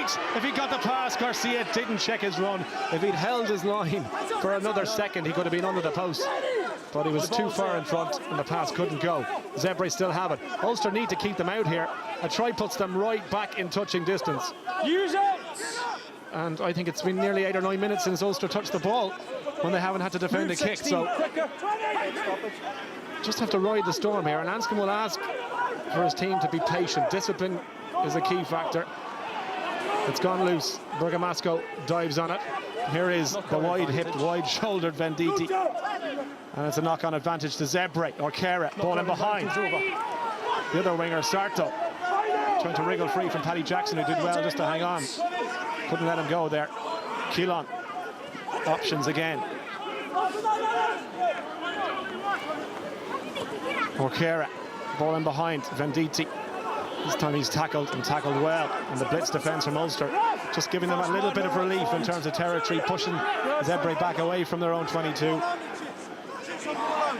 No! Still with the Italian side, Bortolami, who's had a good game. 33 years of age. Yeah, both second rows have played well for Zebre, 140 caps between them. Manici, he is taking the brunt of all the big tackles around the fringes, but that's what he's there for. Keelan being asked for the referee's whistle there. Gary Owen, that's way too far from O'Cara, and Ricky Andrews should gobble this one up. Calls the mark. Yeah, good mark, Andrew. Kept his ball or his eyes on the ball all the time, looking for the mark, and that's the relief to Ulster, because they just can't get their hands on the ball. We know Ulster are dangerous in possession. They have to get the ball in the first place. Ricky Andrew, he was called into action pretty early when Michael Allen got an injury last weekend, and he played very well, made a couple of nice runs, but he hasn't had the same kind of space to work with on this occasion. As you mentioned, the tight pitch early on. Also, the fact that Zebre are dominating possession at the moment. Keelan, again, they're queuing up, and the pace of it as well is picked up. Still have 15 minutes to play. Pass wasn't good, went backwards. Garcia did well to pick that one up. Tackle went in from Ricky Andrew, and Callum Black in there as well. It's gone loose, it's gone forward. Now, Wilson's after this, they're going to have to get somebody back. Palazzani is there, advantage is over, and the fullback, well, he'll fancy his chances of beating Wilson for pace, but he hasn't found touch. And here's Gilroy, we know how much he has. Craig Gilroy, step off his foot, just outside the 22. And now Ulster with possession and a chance to move it. Here we'll see how clinical they can be. Toohey, straight into the tackle of Quinton Heldenhuis. Move back. They're at the right-hand side. Jackson won't thank a scrum half for that pass. Marshall. Wilson again. Queuing up on the left. No hands out, Black. Zebre told to leave it. Penalty here would need them 2 tries. I'm sure Ulster will take that all day long. Right in front of the post as well. Marshall. Jackson. Afoa thought he might have been used as a decoy, but he was the man Jackson wanted.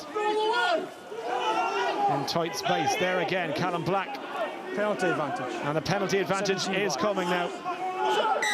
Well, this is kickable, and this could be the points that Ulster need. Yeah, I'm sure Robbie Dyack will go for the post immediately, try and put another bit of daylight between the two sides and just kill that spirited Zebre comeback in the second half. 12 white, please change. Looks like Luke Marshall's taken a bit of a knock. Again, we know the problems he's had with concussion over the last year. He looks a little bit dazed and confused there. Well, I think hopefully he's over those problems. Is he away, is he? I think he's okay. It's just precautionary. Posts? Yeah, he's just slapping his replacement, Michael Allen, on the back. And no, I think that's more with Treviso in mind next week. Jonathan Waltz have been called ashore. I suppose it's one of those things, like if a player gets a reputation as having had concussion problems, every time he gets a knock you think, oh God, you start to worry. Yeah, you do, but you just wonder, did he need to be pressed into action against Italy last year so soon after the bang he took against Scotland? Jackson to make it 11 points.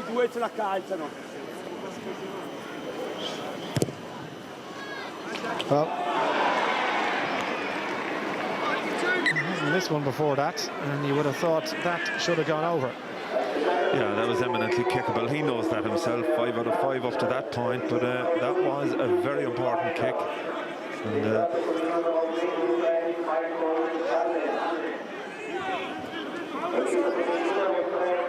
he's pulled it. yeah. Declan Fitzpatrick on now as well. He did his bit off the bench as well against New Zealand last week. So Michael Allen and Declan Fitzpatrick in for Ulster. Marshall with possession, wants chasers. Gilroy's after this one. That's what the kick was intended for, the winger. And he's got up there, but Palatani couldn't hold it. In fact, it was Keelan who went up, and he gave the knock on. Ulster scrum. Yeah, the floodlights are on here. It's getting dark now, and you know, when the lights come on like that in the middle of a game, sometimes it's hard to make an adjustment. Certainly Benisi seemed to lose that ball in the air, and that's handed the initiative back to Ulster now. Good man. Just make sure you come back, sir. 12 minutes to play. It's been a very entertaining game, particularly in the second half. I mean, Ulster, I'm sure, would have liked more possession, but from a neutral's point of view, you can't argue with it. It's been a smashing game, and credit to both teams, both anxious to keep the ball in hand, plenty movement, plenty commitment in defence, and you know, it's been a smashing game. Well, as things stand, Ulster would get into the playoff spots in the Pro 12 table. Of course, Ospreys losing to Glasgow last night. Leinster to play this evening.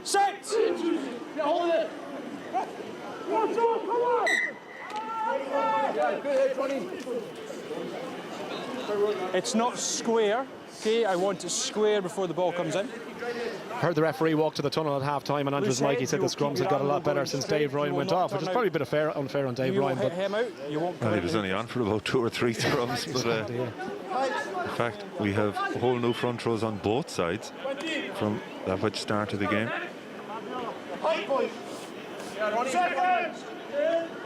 Crouch! Mind! Set!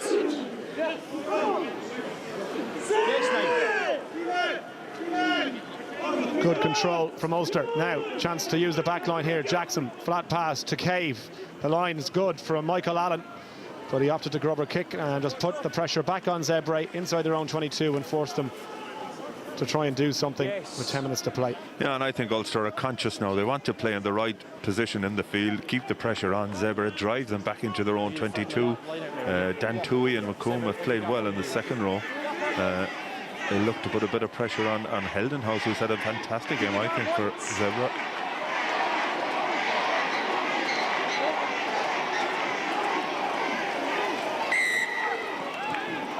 Free kick against Ulster, and jump here across the line. Yeah, just closing the space, jumping early. The refs will always pull for that now. Ulster trying to put pressure on the replacement hooker for Zebre. Interesting that they went for the kick knowing that they wouldn't get the line out, and Ricky Andrew wastes no time getting back on with it. That's a decent kick as well. It's going to drop short of the 22. Equally good catch from Palazzani. Gilroy did well though to leave him come to ground and look to turn him. O'Cara trying to get something going, ships it on him. Zebre not dead yet. A couple of scores needed, but they seem they're well capable of it. Ulster will know that. O'Cara controls with the boot, so that's okay. And the fly half just trying to recycle possession for Keelan, who goes to the safety of his pack. Well, they're standing very wide here in the Zebre backline. Ulster look like they have enough numbers to deal with it as it stands. Bortolami's in there. Seems to be a strategy. The 2 second row forwards regularly take their place in the backline. Here's Bergamasco. Oh, lovely from Bergamasco! Now, how much pace in the 34-year-old legs? Over the 22. Chance for Zebre. This is a chance. Quick ball needed. Little kick over the top. Venditti after this one. Oh, we're going to go for the penalty. He was offside. He was offside. Excuse me. Well, the Italians next to us here are going ballistic. This man here. What a line from Bergamasco, though. Still plenty pace, but the intelligence. He ran at the inside shoulder of the Ulster defence. At the line out, please. We'll see it again.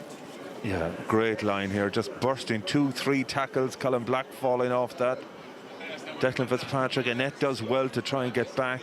We didn't see where Von DT was when the kick went in from Orquera, but yes, okay, thank you, I have it. just as well, because I think had he been onside, he could well have scored. 14, change. Well, Marco Bortolami is going to go off, so Emiliano Caffini is going to come in. And I think Sarto has played his last as well, because Roberto Cartaroli is going to come in, and it's a winger-for-winger substitution there. Sarto has been busy, different type of winger to his opposite number, Von DT. Both extremely lively. Bortolami there, well, he has a future as a Ferrari mechanic when he finishes up his professional rugby career. He mentioned, I think, during one of the television match interviews that he wanted to be a Ferrari mechanic when he retired. They wrote him a letter and offered him a job, so it's one of the few rugby players who doesn't have to worry about his post-rugby career. Well, I hope he knows something about engines. Qualified mechanic, I think, from his days in college. Box kick from Marshall. It's going to hang, but is it going to drop in the 22? Van DT called his mark. Referee decides to give it, and Van DT tries to break through and gets the pass away to Bergamasco, who almost got through again. And Zebre still full of running, but the knock-on advantage to Ulster. Yeah, and the frustration in the Zebre players there. They're trying so hard, and as you mentioned earlier on, really never say die attitude. So difficult for them, and I have to say it's their elder statesmen, if you like, Bortolami, Bergamasco, Hildenhouse in the second row, Orquera since he's come on. They're the ones leading the charge. Big tackle from Andrew Trimble there. Yeah, Trimble's had a fine game. It's one of those matches for Trimble, like he hasn't got a huge amount of ball in space to kind of run, but he's done the defensive duties and the high ball so well. Yeah, I mean, you only get 6 or 7 moments in a game as a winger. He's done everything right. He's hungry, looking for work, really solid in defence, chased every kick, and you know, he's he's a quality player. And I have to say, Ulster really, you know, they're missing, when you look at the likes of the players they're missing, Jared Payne, Johan Muller, Nick Williams, Ian Henderson, Rory Best, Tommy Bowe, Ruan Pinar, Chris Henry. It's incredible. So they really have a lot of strength and depth. And, you know, that's why when you're looking at a league campaign, having that depth is going to stand to them come next April or May. There were suggestions that Ulster might be vulnerable here today. Maybe 1 or 2 people took the 7-2 on offer of a home win for Zebre at full strength with 8 internationals back to add to the 2 already in the team. Yeah, but I think Ulster, they've weathered the storm, if you like. They've taken their chances when they've come. There's the feed. Ball at the back from Wilson. Now, to wrap up this game, another score from Ulster would surely do that. Allen, little step from him. He already has 3 tries this season. And just 6 appearances, so 50% strike rate from him. Taken this time by Dan Toohey. Now, I'm sure with 5 minutes, 6 minutes to go, they just look to keep possession. Oh, chance here now, but the line is straightened by Doyle. Up to take the tackle. Support from Andrew, and back from Marshall. Taken up this time again by Callum Black. And again, they're calling for it out wide. Jackson with a couple of different options. In behind to Darren Cave.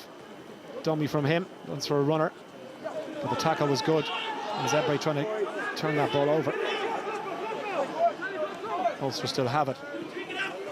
Black again. Bergamasco makes the hit. Time running out for the home side. They need 2 scores, don't forget. They'll take a losing bonus point, though, I'm sure, if they had to. There is still time. Annette. Put down by Salvador Perugini. There for Marshall. Jackson. Ball back inside to Gilroy. And if you're looking on and you're Andrea Cavinato, you'd say the team that Zebre finished with is better than the team that they started with. They're certainly playing better rugby. Ulster, though, doing well to hang on to possession. Keelan been told to leave it. Marshall again. He was under all sorts of pressure. He's just not getting that protection that he should be getting, and they get the penalty now. But that's 3 or 4 times Marshall has been sucked in by Zebre around the fringe. Tap and go. chance to come away. Oh, big tackle goes in, and that's over. Keelan, they're going to go again. Keeping that ball alive, it's gone into touch. We could see a penalty here. Well, I think there was a high tackle went in there on Ratuvu, or was it? No, Vanessa, it was, I think. number 8, yeah, Vanusi. Crowd not happy with it. Frustration for Zebre at the moment, of course. They don't even have the losing bonus point. They need another score. But you just feel for them, it's all about getting a win. It looks as if Vanessa is not going to resume after that tackle. On the last player, I haven't seen if the shoulder went on the target. It's better if you go on the TMO check. Okay, so you're not sure. Number 5 white. Number 5 white. So Dan Tui, just keep an eye here. Do we have to That's refer it? Manici. Yes. Do we have to refer it? Yes. Yes. I think it was earlier on. It was. It amazed me, the assistant referee, how much closer does he need to be to Foul play, white 5. the incident? Sometimes But like, Possible dangerous tackle. this is the danger last of the breakdown. powers of the TMO that Exactly. just disrupts the flow. And the referee, Andrew McManey, said to his assistant ref, do I need to refer this? In other words, make a decision. yeah, absolutely. If you've seen it, It was earlier on. make a decision. Exactly. I mean, how? Look at him. He's only about 15 yards away from the incident. Assistant referees are so called for a reason. Oh, Carlo.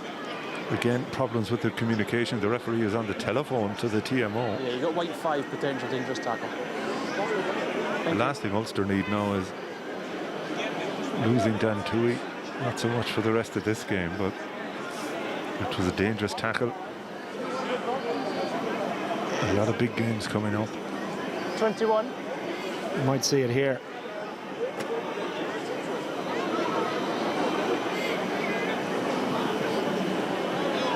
The reason I asked you to stop earlier on, I wasn't sure that you came in from the back foot.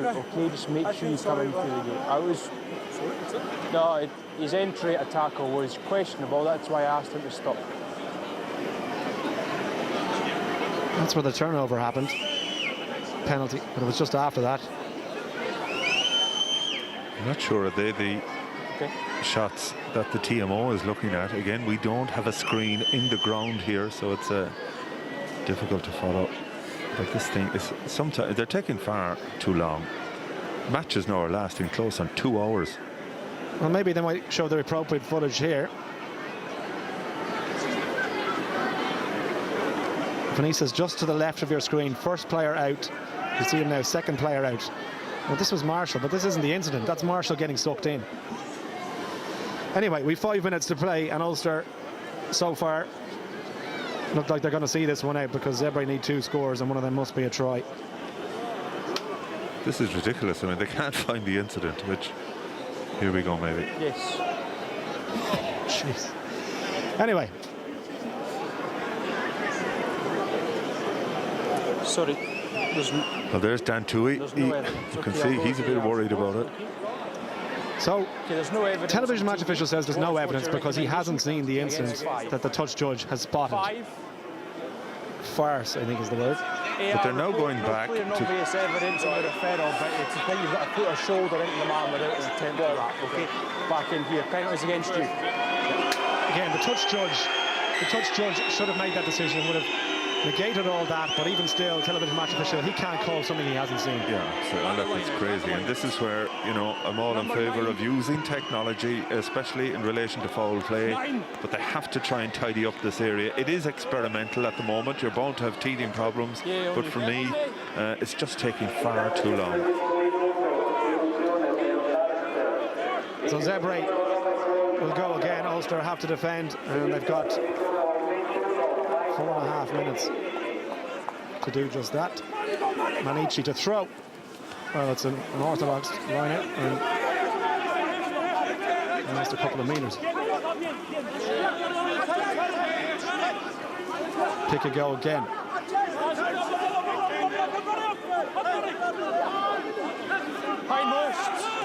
Keelan looks for a couple of forwards. Here is Vanessa. You can see Ratuvu, the centre, standing on the touchline here. Perhaps he's expecting a cross-field kick. He has a bit of height on Craig Gilroy, but Good work, 16. Thank Perra you. keeps it in the hand. Switching the pass to Garcia, who's played well in the centre. Most of the line breaks have come through him at 12. Either off him or on him. Here is Luciano Lipson. Ulster again, that wall of white jersey, you see it coming up. Now, Heldon Heiss, still full of running. Has to hit the ground though. If he's held up, Ulster will get the put in. Scrap on the ground there, and they do get the put in. That's brilliant defence. Yeah, great defence from Ulster, really fighting to hold the ball up. Dan Toohey, who's put in a huge shift in terms of hard work at the breakdown this afternoon, and getting a reward there. Ulster should be strong enough to get this ball away and clear their lines. Problem is the scrum is just outside the 22, so if it's going to be a pass back, they won't be able to kick direct to touch. Gonzalo Garcia just getting a bit of attention. He really has been busy, taking tackles, making tackles, and don't blame him for holding the shoulder there.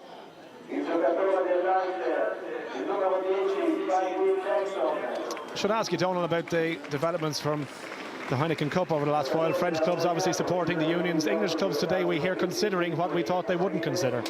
Yeah, a suggestion that they might look to come back into the Heineken Cup next year. I'd say there's a lot of scratching of heads in the PRL, Premiership Rugby. The French have left them high and dry, but it's great news for the Heineken Cup. And, you know, it's a debate that's set to go on for another couple of months, I feel. Left of the map. Meanwhile, in the Pro 12, Ulster looking to get into the top 4. Munster with another win last night as well, and away to the Dragons, not an easy place to go this season, particularly under Lynn Jones, as I mentioned, made them a pretty difficult side to beat. Ian Keatley doing the damage there. Set! Yes, mate. And a couple of important fixtures in Division 1A of the Ulster Bank League, but here in Zebre, there's a chance here for Ricky Andrew, who's going to outpace Garcia, but the ball won't stay in touch. Well, Garcia was only back on his feet there, but Andrew, well, he had a little look at him as he breezed past his outside shoulder. Yeah, and Craig Gilroy was on the outside as well, but unfortunately that time Ulster finding touch, and had it fallen just a few yards short, Gilroy may have had a chance. But I think at this stage Ulster will be quite happy to take the win and move on.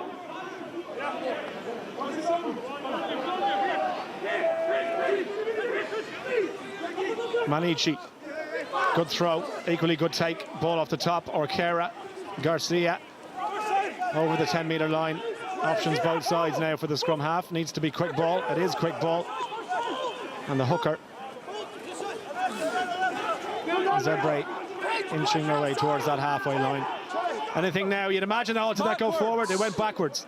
Anything you imagine now is just to secure the losing bonus point. They mightn't even get that, because that one went forward, no doubt about it, from Ratuvo. Knock on. And Ulster will see this one out. Well, Ratuvo, an outstanding player for Fiji, and had a good few years for Saracens as well. Lightning fast, had he held that one, just held his hands up. Had a symptomatic of the day Zebre have had already. He didn't survive the clear out, so. Even if I've got my hands on the ball. You know, Andrew McMenemy, I think overall he's done very well today, but he just hasn't been helped by his touch judges on a couple of occasions. No, it's difficult. They've had communication problems, but you know, we've been critical of referees in the past, as you said. McMenemy, I think he's done very well. So Michael Heaney just on, chance for him to feed. Bind! Similar Set! stature really to Paul Marshall. Both Royal scrum halves, very quick, lovely pass. It's gone up on that far side, but Heaney just gets it on to Jackson. Did well there, the substitute scrum half. Cave with the line. And Heaney once more, looks for runners. One of them is Dyack over the 10-metre line. And they go right again.